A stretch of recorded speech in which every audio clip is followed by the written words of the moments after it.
Graça e paz, povo santo de Deus, espalhado em toda a terra, graças nós te damos. E vamos continuar aqui falando da construção de agenda positiva. E agora nós vamos falar especificamente da construção de uma agenda positiva no nosso setor financeiro da nossa vida. Para isso, meus irmãos, nós vamos sorver aqui da sabedoria de um grande homem da Bíblia, que Deus derramou uma sabedoria sem limite sobre a vida dele. Vamos nos debruçar sobre algumas palavras de Salomão. E nós vamos falar de Provérbios 16:16. E ele nos fala assim: é melhor obter a sabedoria do que o ouro, é melhor obter o entendimento do que a prata. Ok? Para que nós tenhamos uma condição de planejar, nós temos que seguir alguns princípios, alguns caminhos que o Senhor nos dá. O primeiro princípio, o princípio básico de tudo isso, de qualquer planejamento que você faça na vida de um cristão, de qualquer planejamento que você tenha na sua vida, é saber quem é Deus na sua vida e honrar o Senhor. Saber que Ele é o cerne da sua vida, que Ele é o pilar principal em cima de tudo que nós construímos em nossa vida e como nós vamos viver. E com o nosso dinheiro, meus irmãos, também não é diferente. A forma como nós empregamos o nosso dinheiro, a forma como nós empregamos os nossos recursos, ele diz muito do que é a nossa vida com Cristo, do que é o nosso amor com Cristo. Tá? Então, primeiramente, lembrar que Deus é Senhor sobre a nossa vida e que tudo que nós fazemos reflete o nosso caráter. E o nosso caráter tem que ser um caráter cristão, um caráter de Cristo. Amém? E nós vamos agora seguir alguns caminhos.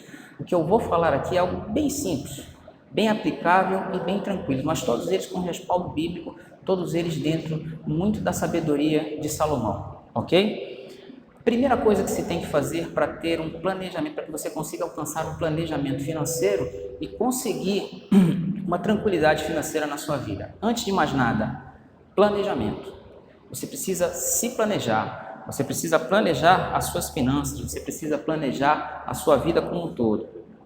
Lá em Provérbios 21:5, nosso apóstolo já falou disso hoje, ele diz assim: os planos bem elaborados levam à fartura, mas o apressado sempre acaba na miséria. Ou seja, o que o Salomão está dizendo aqui? Aquela pessoa que se planeja, que tem uma agenda positiva, que consegue construir uma agenda e se planeja, ele viverá em fartura. Ele terá condições de administrar os recursos que tem e conseguirá viver muito bem. Ao contrário, aquele que não constrói, que não planeja, ele viverá em miséria. E o que Deus quer para a sua vida não é a miséria, Deus quer a fartura. Mas precisa que você tome algumas atitudes e que você tome alguns caminhos. E o primeiro caminho é esse, planejamento. Como que eu vou planejar? Como que eu faço um planejamento prático na minha vida?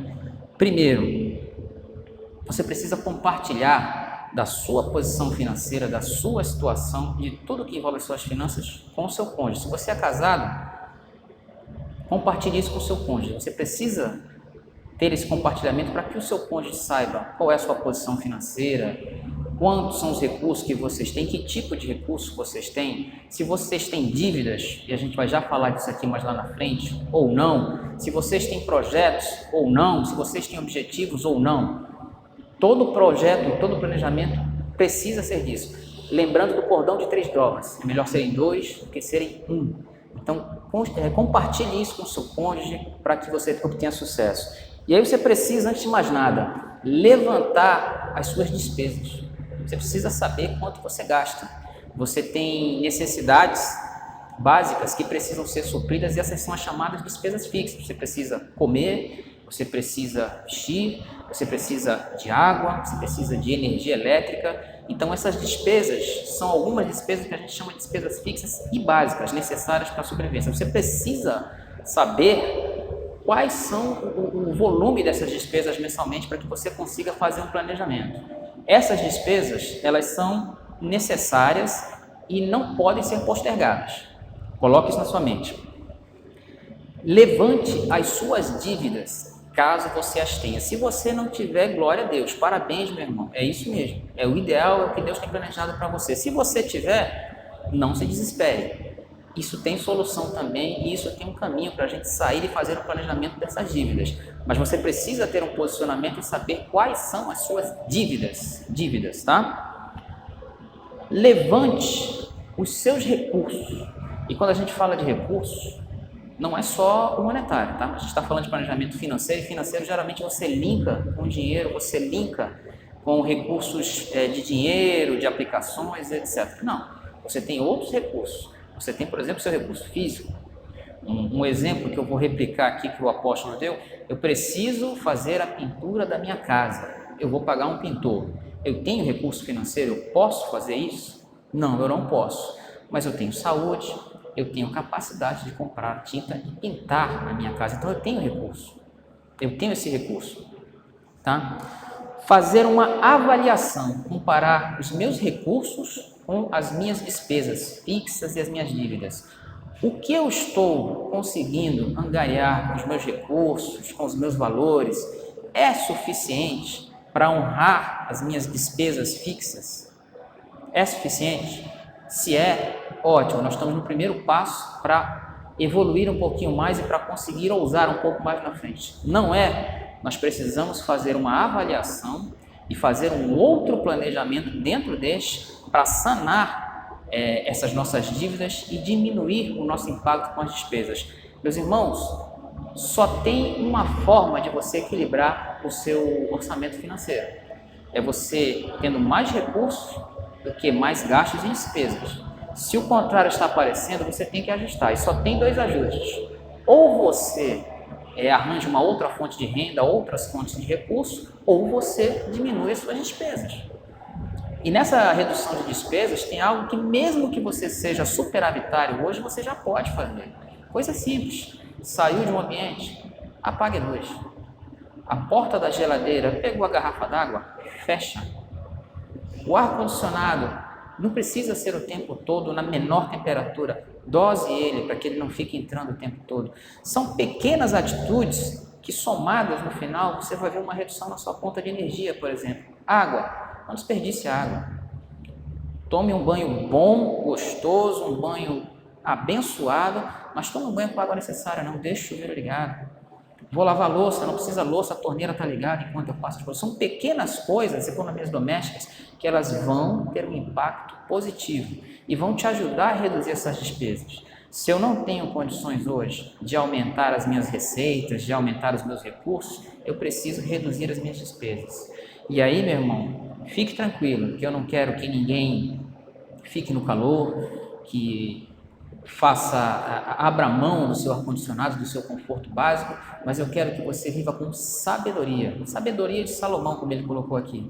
Então tem certas coisas, pequenas economias que vão ter um impacto muito grande nas suas contas de energia, contas de águas, por exemplo. Desperdício de comida também, desperdício de comida também. Faça o necessário, consiga ter um equilíbrio, fazer aquilo que a sua família, que os seus entes vão comer naquele momento, para não deixar, para não estragar, para não ter que voltar para a geladeira, correr risco de estragar, esse tipo de coisa. São pequenas coisas que te ajudam a equilibrar essas despesas. Amém? De posse disso, meus irmãos, tendo feito um levantamento do que você está gastando com despesas fixas ou não, e dívidas, e o que você tem de recursos, faça um orçamento. Aqueles irmãos que têm intimidade com o Excel, que têm essa disponibilidade, coloque lá no Excel.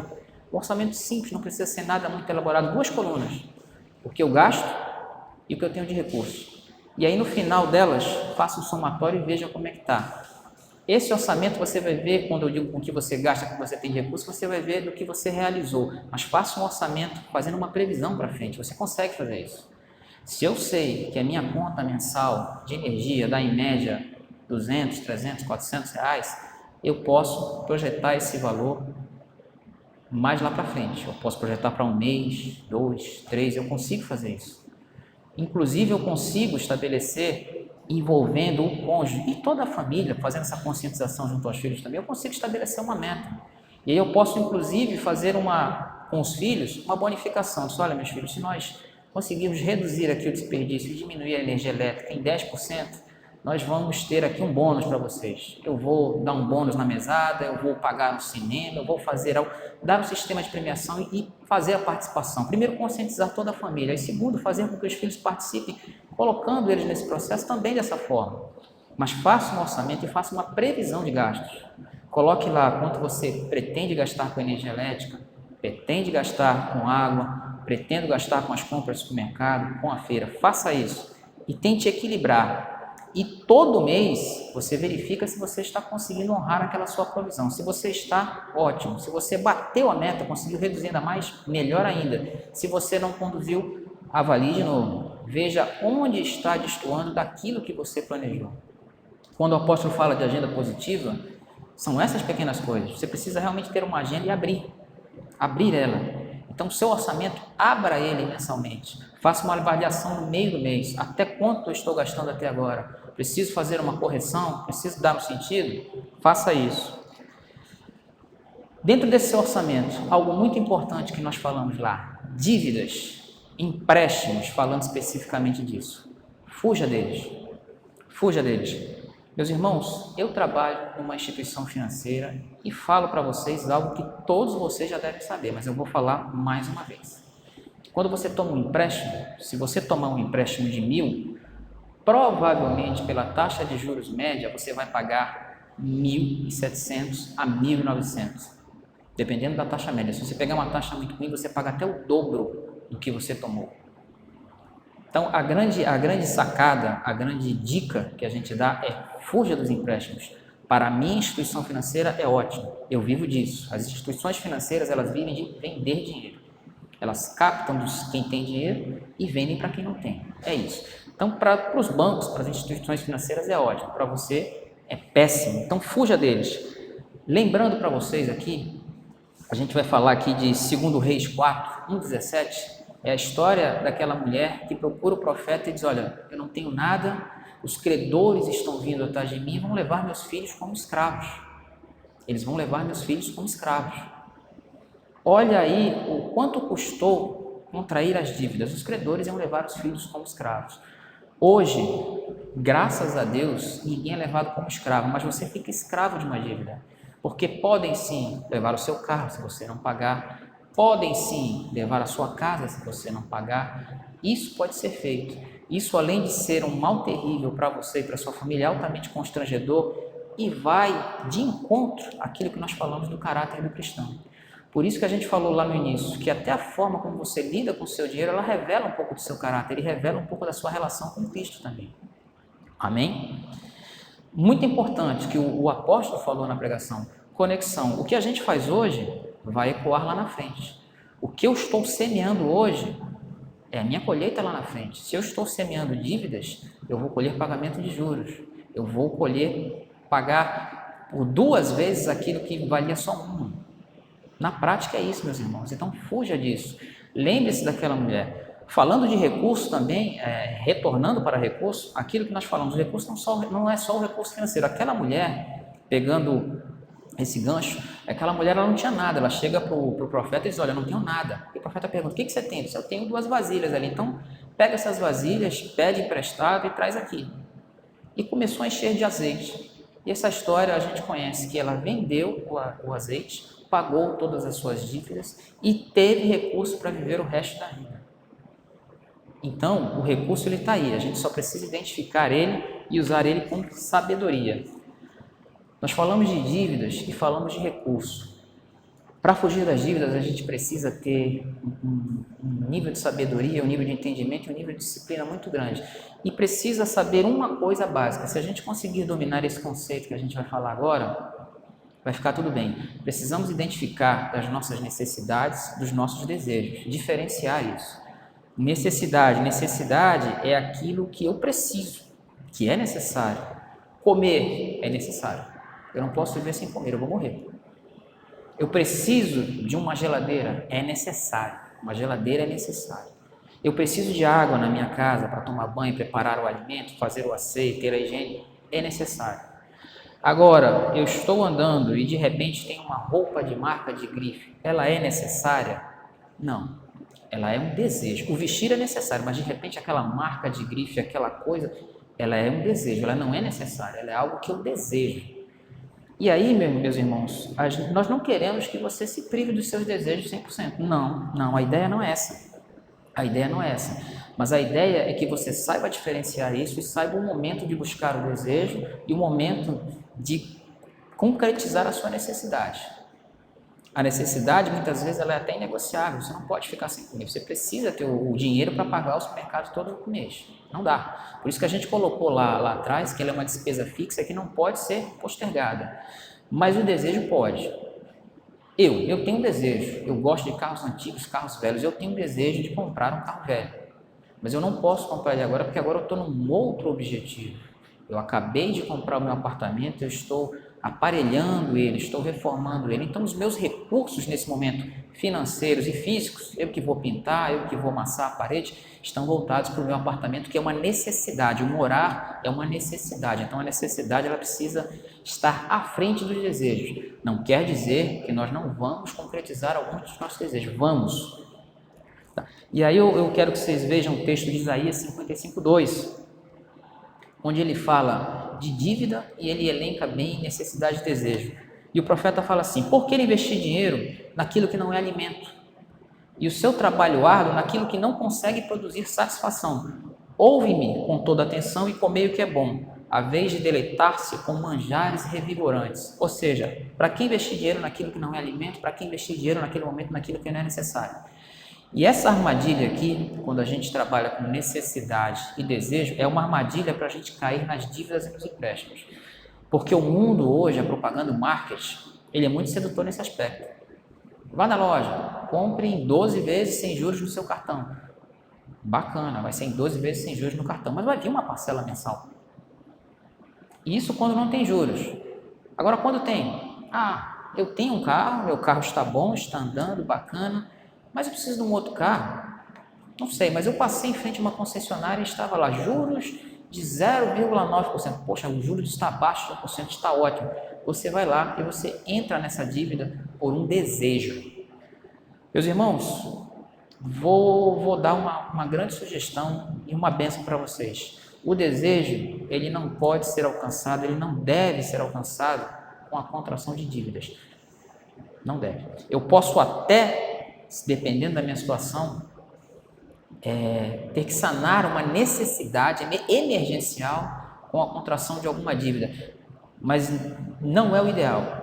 Dívida em hipótese alguma. Por desejo, então, menos ainda. Por desejo, então, você vai estar caindo numa cilada, você vai estar caindo num laço, e não é isso que nós queremos, tá? Desejo é o que eu quero usufruir, mesmo não sendo necessário. E aí você precisa fazer algumas perguntas quando você está na frente desse dilema do desejo e da necessidade. Eu realmente preciso desse bem, desse objeto? Eu preciso desse carro agora? Meu carro está andando, está bom, é um carro bom, econômico. Eu preciso de um novo carro agora? Não, agora eu não preciso. Bacana. O uso justifica? Meu carro está andando, eu consigo ir para lá, para cá tranquilamente. O uso justifica? Não justifica. Então eu não preciso entrar nisso. Eu não preciso entrar nisso. Agora, detalhe, eu não preciso entrar nisso nesse momento. Lembrando lá de Eclesiastes 3, que há tempo para tudo. Há tempo para gastar, há tempo para poupar, há tempo para a gente buscar o nosso desejo e há tempo para a gente se equilibrar financeiramente. Eu não sei qual é o tempo que você está vivendo agora, meu irmão, mas lembre-se que Deus tem tempo para tudo. Se você é um irmão que está superavitário, que tem uma reserva, que está equilibrado, pode ser o seu tempo de buscar o seu desejo. É saudável, não é errado ter desejos. Desejos bons, evidentemente. Desejos positivos. Desejos que vão engrandecer até Deus, tá?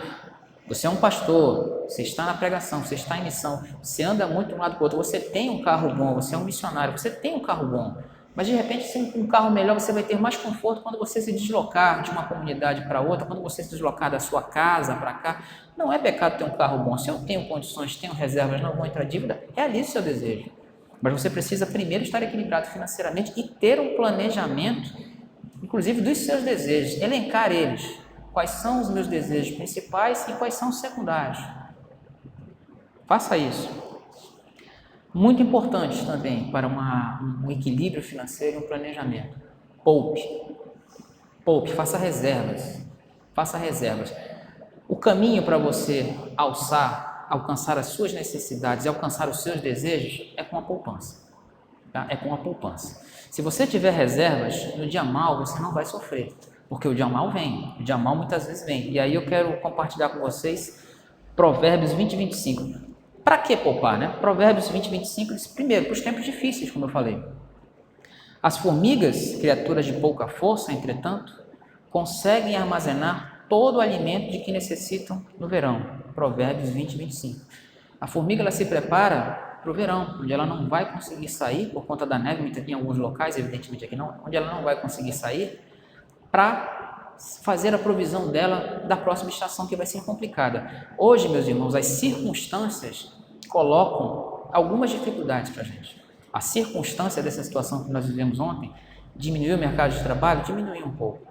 Então, quem tinha poupança lá atrás está passando hoje com mais facilidade do que outros que não tinham, inclusive empresários. Posso falar para vocês porque eu trabalho com isso. O empresário que fez reservas lá atrás, no fechamento do comércio, no enxugamento das injustas, ele está com dificuldades, talvez ele esteja, mas ele está conseguindo passar com mais tranquilidade do que outros que não tinham as reservas. Então, a gente precisa fazer a reserva primeiro para o tempo mau, tá? Segundo, para proteção nossa e da família, tá? E aí eu quero trazer também Provérbios do Salomão, profeta Salomão, 13, 22. O homem bom deixa sua herança para os filhos e para os filhos de seus filhos, mas toda a riqueza dos ímpios é acumulada para ser distribuída aos justos. Olha o que a palavra de Deus fala, que o homem bom, ele poupa e deixa herança para os filhos, mas a riqueza dos ímpios será distribuída aos justos. Aos justos. Quem são os justos? Somos eu e você. Eu creio nisso. Amém? Isso é a palavra de Deus. Não sou eu que estou colocando, é a palavra de Deus. Também, sobre proteção de família, trazer Timóteo, 1 Timóteo 5,8. E ele fala assim: contudo, se alguém não cuida dos seus, especialmente dos da sua própria família, este tem negado a fé e é pior que um descrente. Pior do que um descrente. Ou seja, meus irmãos, os provedores das famílias, eles têm essa responsabilidade. Então, eles precisam fazer a provisão e deixar uma proteção para a família. Eu preciso proteger a minha família. Tem várias formas de proteção. A gente pode falar isso em outro tema. Eu posso fazer a proteção através de investimentos financeiros. Temos vários instrumentos: tesouro direto, fundos de investimentos, poupança, renda variável. Eu posso fazer a proteção da minha família na minha falta também com um seguro de vida. Tudo depende de avaliação dentro de um planejamento. A partir do momento que você se organiza, planeja, você consegue montar uma proteção para a sua família, tá? Eu não consigo poupar. Meu irmão, se você começar poupando R$1 por dia ou R$2 por dia, o que é factível, você vai chegar no final do ano com mais de R$800, se você fizer 2 por dia. Esses R$800 no final do ano pode ser a sua ajuda para comprar ceia de Natal, pode ser N coisas, com R$2 por dia. Cada caso é um caso, cada um tem a sua situação, mas para você identificar a sua situação, no seu caso, você precisa ter planejado, você precisa ter feito seu orçamento, você precisa ter identificado suas despesas, os seus recursos. Só aí que você vai saber a sua real posição e saber quanto eu posso poupar, porque eu já estou profetizando na sua vida que você vai poupar, você vai angariar reservas, para o dia mau e para proteger a sua família, amém? Agora, meu irmão, uma coisa muito importante: não sejamos nós escravos do dinheiro, essa busca incessante pelo recurso, pela riqueza. Riqueza, ela é consequência de trabalho, mas o trabalho não pode ser o único foco. O primeiro foco tem que ser Jesus, Deus nosso Senhor. Ele é o caminho, a verdade e a vida. Todo caminho que nós tomamos tem que ser baseado nele. Ele é o caminho. E tem uma passagem para a gente refletir e pensar nisso, para que nós também não vivamos escravos do trabalho, esqueçamos a nossa família, esqueçamos do serviço ao Senhor e a gente busque juntar dinheiros.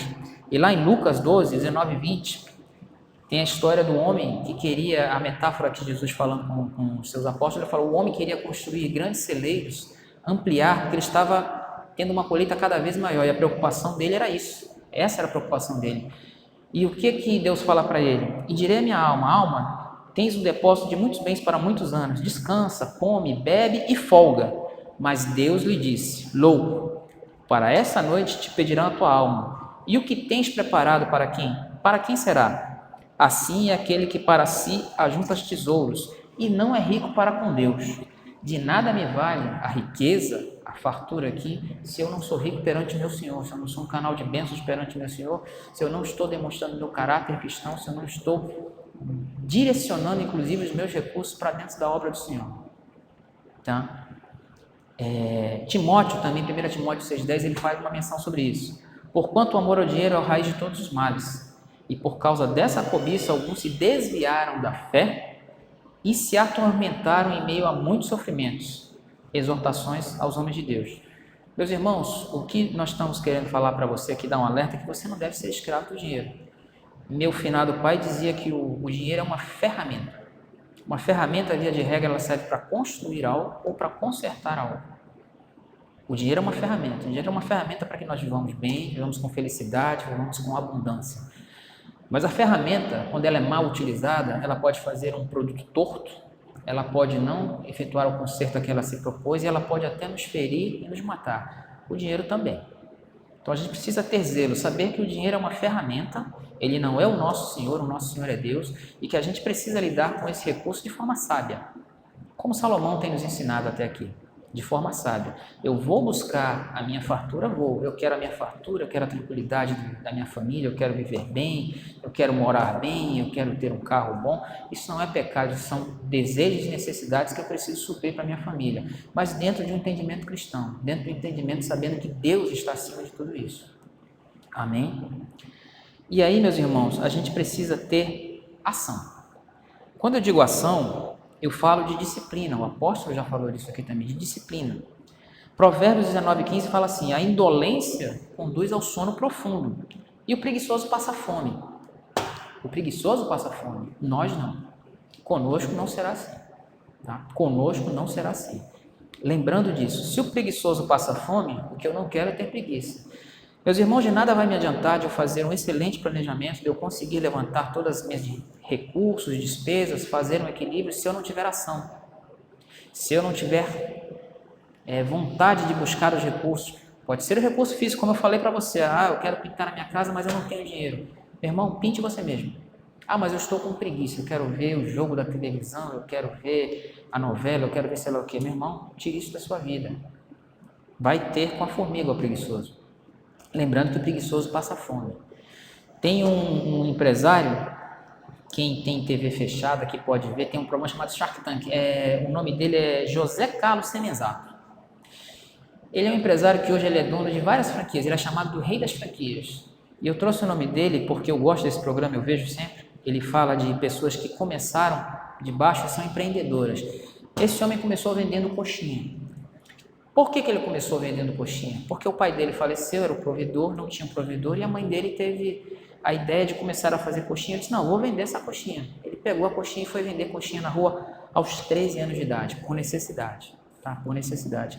Esse homem hoje, ele é o chamado rei da franquia, vocês podem pesquisar sobre ele. Ele começou assim. Ele não entrou em penalização de si mesmo e ele buscou ação, disciplina para sair e vender coxinha. E hoje esse homem é chamado rei das franquias. Eu não sei se eu estou falando aqui de repente com algum irmão que vai se tornar um novo rei das franquias daqui a algum tempo, não sei. Mas o que eu quero dizer para vocês é que você precisa ter ação e disciplina. Você precisa arriscar a preguiça. Você precisa fazer a gestão do seu tempo de forma correta, buscar melhorar a sua utilização do tempo. O tempo são 24 horas durante o dia, ele não vai ter mais, a não ser que o Senhor assim determine, como já fez na Bíblia, a gente sabe disso. Mas o tempo tem 24 horas, o dia tem 24 horas. Então eu preciso usar bem essas 24 horas. Eu preciso definir as minhas prioridades. Tá?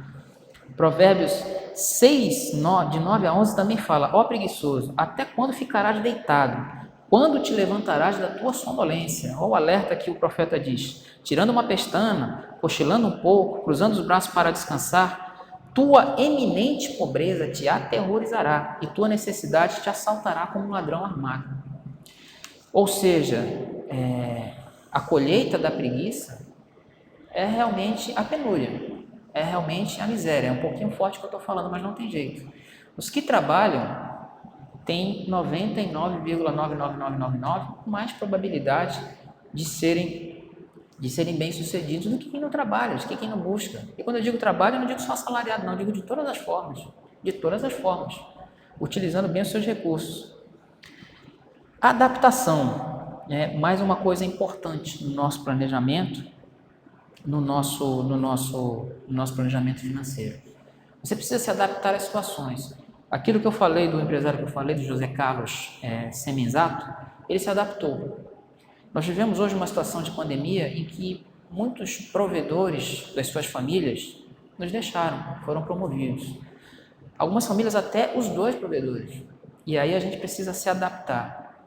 Essa circunstância que foi imposta nesse momento, que é momentânea, ela é passageira, isso vai passar, eu não tenho a menor dúvida disso. Eu creio na palavra de Deus e creio na palavra do profeta Marcos, do apóstolo Marcos Valés, que pregou já para a gente que isso é circunstancial. Deus é a verdade absoluta e eu creio nisso.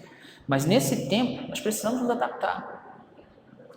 Diminuiu a quantidade, disponibilidade de empregos, a economia retraiu um pouco, vou me segurar um pouquinho, vou reduzir um pouquinho, vou fazer enxugamentos aqui e ali, de forma a me adaptar a esta realidade que é passageira. E quando as coisas voltarem ao normal, e elas vão voltar ao normal, se não tem a menor dúvida disso, tá? Não sei qual será esse normal, mas elas vão voltar ao normal, isso eu digo para vocês. As oportunidades vão aparecer. E as oportunidades, quando elas aparecem, a gente precisa estar preparado. A gente precisa não ter preguiça, a gente precisa estar pronto para isso. Amém? E eu vou trazer aqui sobre adaptação um texto de Filipenses, de 4, 10 a 12. Alegro-me grandemente no Senhor por terdes finalmente renovado o vosso cuidado comigo, sobre o qual, na verdade, estáveis atento, mas me faltava ocasião apropriada. Não vos declaro isso por estar necessitado, porquanto aprendi a viver satisfeito sobre toda e qualquer circunstância. Sei bem o que é passar necessidade e sei bem o que é andar com fartura. Aprendi o mistério de viver feliz em todo lugar, em qualquer situação, esteja bem alimentado ou mesmo com fome, possuindo fartura ou passando por provações. Ou seja, a gente tem que se adaptar. Talvez eu não consiga viver no mesmo padrão de vida que eu vivia há um ano atrás, antes de começar essa. Se eu for um empresário, com certeza eu passei por tribulações, mas as tribulações não irão me vencer se eu conseguir ter uma adaptabilidade. Se eu conseguir ter essa adaptabilidade, se eu conseguir dentro do meu planejamento já colocar isso, eu vou passar pelo dia mal. Se eu tiver as provisões, eu vou passar pelo dia mal. Tá? Tudo isso é muito bom e funciona de forma mais tranquila se você estiver no marco zero agora. Ah, mas nesse momento eu tenho dívidas e eu não tenho reservas. Irmão, não se desespere, isso tem saída, com o planejamento que eu lhe falei, tem. Você só precisa não entrar numa nova dívida, fazer aquela diferenciação entre desejo e necessidade. É necessário? Não é, então é um desejo. Esse desejo eu posso postergar, há tempo para tudo, há tempo para a concretização do meu desejo, eu tenho plena confiança nisso. Esse tempo virá, esse tempo irá chegar, as minhas necessidades não. E aí você precisa se planejar e dentro do seu planejamento você pode até fazer um planejamento específico para sanar as suas dívidas no longo prazo. Você pode, hoje a taxa de juros ela caiu, vou lhe dar só uma dica, se ela caiu, as taxas de juros dos bancos também caíram. De repente um empréstimo que eu contraí há um ano atrás numa taxa de 3, hoje a renegociação pode estar 0,1. Eu posso renegociar isso, diminuir a taxa de juros e buscar um caminho e um prazo mais curto para liquidar essa dívida e aí não entrar em outra. E aí, a partir do planejamento e desse conhecimento que eu adquiri agora, graças a Salomão, sabedoria salomônica, não entrar numa nova dívida e começar a guardar recursos. Você pode fazer esse planejamento, colocar isso no seu planejamento, no seu orçamento e projetar isso para 1 mês, 2 meses, 3 meses, 6 meses, 1 ano. Ah, eu só vou conseguir sair dessa dívida daqui a 1 ano, mas você vai sair dessa dívida. Essa dívida, se você tiver disciplina, se você tiver organização e planejamento, ela também é circunstancial. Você consegue sair dela. Tudo é uma questão de organização e da agenda. A agenda positiva que o nosso apóstolo falou. É você realmente colocar a agenda em cima da mesa, sentar com seu cônjuge, sua cônjuge, colocar as coisas em pratos limpos, falar tudo, não omita nada, e fazer o planejamento juntamente com ela. Colocar essa situação e chegar ao seu objetivo final lá na frente. Amém, meus irmãos? Por fim, lá em Provérbios 23, lá no 19, ele fala assim, Provérbios 23, 19, ouve, meu filho, e torna-te sábio, e dirige o teu coração pelo caminho. Dirige o teu coração pelo caminho. Quem é o caminho? O caminho é Jesus. Eu sou o caminho, a verdade e a vida. Jesus é o caminho. E a nossa vida financeira também tem que seguir pelo caminho. Ela reflete o nosso caráter. Tá? Provérbios também, lá no 23, compra a verdade, a sabedoria, a disciplina e a inteligência, e não as venda por preço algum. Seja sábio, meu irmão. Peça uma unção de sabedoria. Peça uma unção de disciplina do Senhor. Ore antes de você fazer o seu orçamento, antes de você sentou com o seu cônjuge para fazer esse planejamento, para fazer esse levantamento das dívidas, dos recursos. Ore ao Senhor. Senhor, me dá discernimento nesse momento, para que eu, minha esposa, eu e a minha família encontremos o melhor caminho. O caminho é você, Senhor. Para sair dessa situação difícil, caso eu esteja, para melhorar a minha situação, que é o nosso objetivo sempre, para que eu consiga angariar, atender as minhas necessidades e, Pai, no teu tempo certo, alcançar os desejos do meu coração, desejos bons, desejos puros, desejos que venham engrandecer a tua obra, Pai, desejos que venham engrandecer a minha família e proteger a minha família, Pai. Faça isso e te serás bem-sucedido. Eu vou deixar um versículo também de Provérbios 23, 18, que é uma palavra de esperança para reforçar a palavra do nosso apóstolo, de que nós estamos passando por uma situação circunstancial. Lá em Provérbios 23, 18 fala assim: é certo que sempre haverá um futuro, e tua esperança não será aniquilada. O apóstolo falou na ministração dele que tudo que a gente faz ecoa, tem uma conexão com o futuro. É semeadura e colheita, que a apóstola Kedma sempre fala. O que você semeia, você vai colher. Se eu sei o que eu estou semeando, eu sei o que eu vou colher. As nossas ações hoje, elas vão refletir no futuro, e mais, os que são provedores, chefes de família, vão refletir no futuro da sua família. Lembre-se da proteção da sua família. Lembre-se do seu equilíbrio financeiro. Lembre-se que isso vai refletir o seu caráter cristão também. Mas lembre-se que é certo que sempre haverá um futuro e a tua esperança não será aniquilada. Essa circunstância é uma circunstância difícil, mas ela não é permanente. Ela é temporária. Eu creio nisso. Eu creio nas palavras de Deus, eu creio na palavra do meu apóstolo, eu creio na palavra do profeta dessa igreja. Eu creio nisso. E essa crença é o que me dá força para buscar isso. Amém, meu irmão? Eu queria, meus irmãos, orar com você rapidamente agora. Queria que você orasse comigo para que Deus nos dê realmente sabedoria como deu a Salomão, que Deus nos dê discernimento e que Deus nos dê as estratégias para vencer e para executar um bom planejamento de forma organizada, tendo acompanhamento, tendo avaliação, fixando os nossos objetivos e olhando para o alvo, fixando um alvo bom. O alvo da nossa vida é Jesus, mas os alvos secundários são as nossas necessidades, os nossos desejos, as nossas bênçãos. A palavra de Deus diz que as bênçãos me perseguirão. Para a bênção me perseguir, a gente tem que lembrar que a gente precisa estar caminhando, a gente precisa estar andando, evoluindo. Parado não devemos estar inércia, não devemos estar sentados, em vez de estar buscando trabalho, recurso. Não, meus irmãos, a gente tem que estar em movimento. Amém? Então eu queria orar com você agora. Pai amado, graças nós te damos, Pai, sobretudo pela oportunidade de estarmos na Tua presença, de estar compartilhando da Tua palavra nesse momento, Pai. Abençoa a vida de cada irmão que está nos ouvindo, abençoa a vida da nossa igreja, dos nossos apóstolos, dos nossos ministros. Queremos te pedir, Senhor, que Tu tragas um discernimento e uma unção dobrada, Pai, de sabedoria sobre a vida de cada irmão, Pai. Que cada palavra aqui surta o efeito que Tu queres, Pai. Que seja ministrado no coração deles, Pai. Que cada irmão consiga entender o significado do planejamento, a importância do planejamento, as benfeitorias que podem ser feitas na vida dos meus irmãos através dessas pequenas coisas, coisas que são factíveis, Pai, coisas que são possíveis, coisas que não são difíceis nem de entendimento e nem de execução, Senhor. Ministra na vida de cada um deles, Pai, dê sabedoria, dê forças, dê ação, Pai, dê capacidade de se adaptar a essa situação, para aqueles que são empresários, estão passando por situações difíceis. Dá uma unção de sabedoria, Pai, de buscar caminhos lícitos, caminhos justos, dentro do Teu caminho, Pai, dentro do Teu caminho. Tu és o caminho, Tu és o Senhor, Tu és a verdade, e nós cremos nisso, Pai. Nós choramos e Te agradecemos no nome santo do Senhor. Amém.